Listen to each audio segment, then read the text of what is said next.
그래서 우리가 일반적으로 미국에 주택 투자할 때의 전략은 기본적으로 한국인이 자녀가 뭐 미국에 가 있지는 않거나 아니면 나는 한국에 있고 자녀나 배우자만 미국에 가 있는 경우에는 생계를 같이 하는 가족이 한국에 거주하고 있기 때문에 모든 사람들이 다 거주자로 간주가 돼요. 그래서 미국에서 여러 가지 세제 혜택이 있다 하더라도 결국에는 한국에서 통산해 갖고 신고를 해야 되기 때문에 세제 혜택을 못 받는 것과 크게 다르지 않습니다.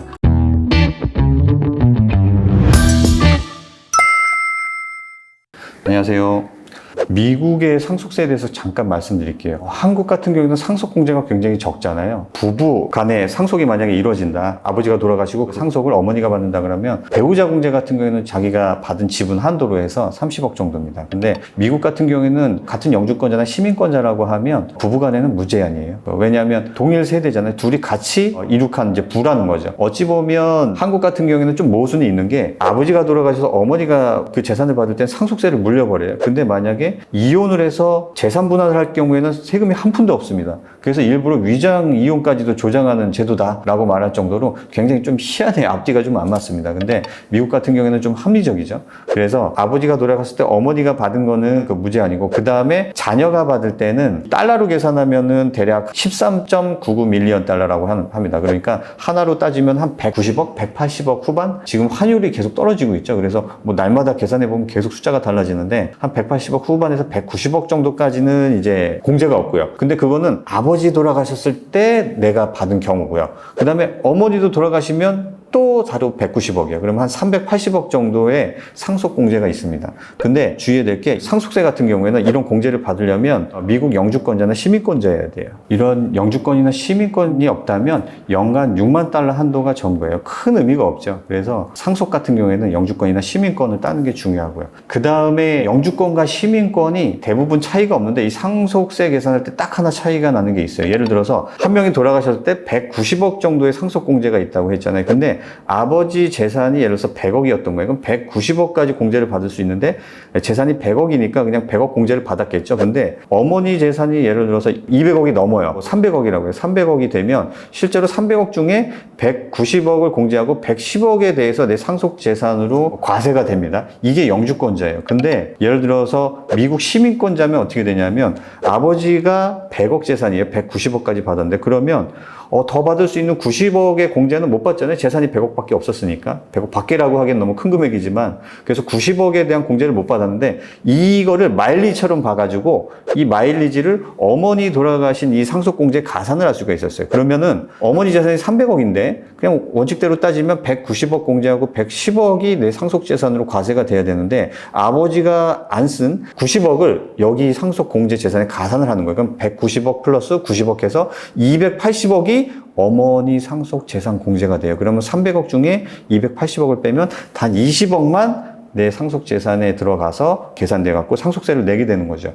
이게 시민권자만 됩니다. 통산 같은 경우에는 아버지한테 못 쓴 마일리지를 어머니한테 쓰는 이 통산은 시민권자만 되고 영주권자는 그냥 각각이에요.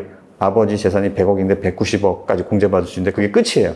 어머니 재산은 따로 계산해야 되니까 이게 유일한 차이입니다. 영주권은 아시다시피 국적은 한국인인데 미국에서 거주의 자유와 그 다음에 취직을 한다든지 이런 게 전부 다 자유로운 거죠. 시민권 같은 경우에는 그 나라의 국적을 취득하는 거죠. 그래서 둘 간에 좀 차이가 있습니다. 그리고 만약에 미국에서 아버지가 영주권자고 자녀가 비거주자 그러니까 미국에서 살지 않는 사람이죠 라고 할 때는 그때도 상속공제를 그대로 받을 수는 있습니다. 다만 그게 한국인이었다면 한국은 전 세계에 있는 자산의 모든 과세를 하잖아요. 그러면 또 한국에서 과세될 가능성이 있습니다. 그래서 이게 시민권자냐 영주권자냐 그 다음에 그게 상속인이 그렇냐 피상속인이 그렇냐 이런 거에 따라서 세금은 많이 달라질 수 있기 때문에 이거는 좀 주의를 하셔야 돼요. 그래서 우리가 일반적으로 미국에 주택 투자할 때의 전략은 기본적으로 한국인이 자녀가 뭐 미국에 가 있지는 않거나 아니면 나는 한국에 있고 자녀나 배우자만 미국에 가 있는 경우에는 생계를 같이 하는 가족이 한국에 거주하고 있기 때문에 모든 사람들이 다 거주자로 간주가 돼요. 그래서 미국에서 여러 가지 세제 혜택이 있다 하더라도 결국에는 한국에서 통산해 갖고 신고를 해야 되기 때문에 세제 혜택을 못 받는 것과 크게 다르지 않습니다. 하지만 어쨌든 미국 현지에 납부는 하지 않죠.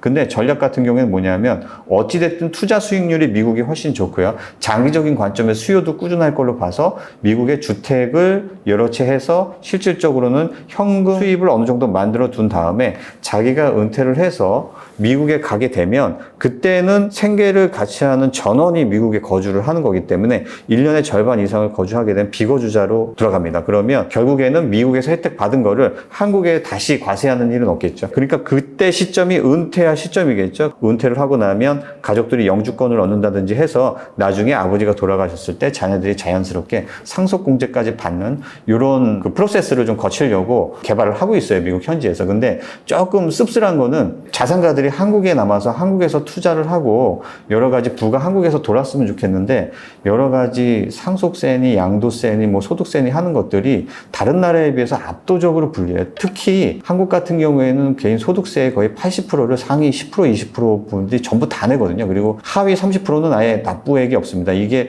우리가 지금 추종하는 북유럽의 어떤 복지국가하고도 많이 다른 게 그 국가들은 하위 30%를 하더라도 자기 소득에 맞는 소득세를 내요. 우리나라처럼 고소득자가 일방적으로 세금을 다 내는 나라는 크게 없거든요. 그러다 보니까 이 고소득자가 그럼 선택을 할 수가 있는 거예요. 내 자산을 외국에 형성을 하겠다.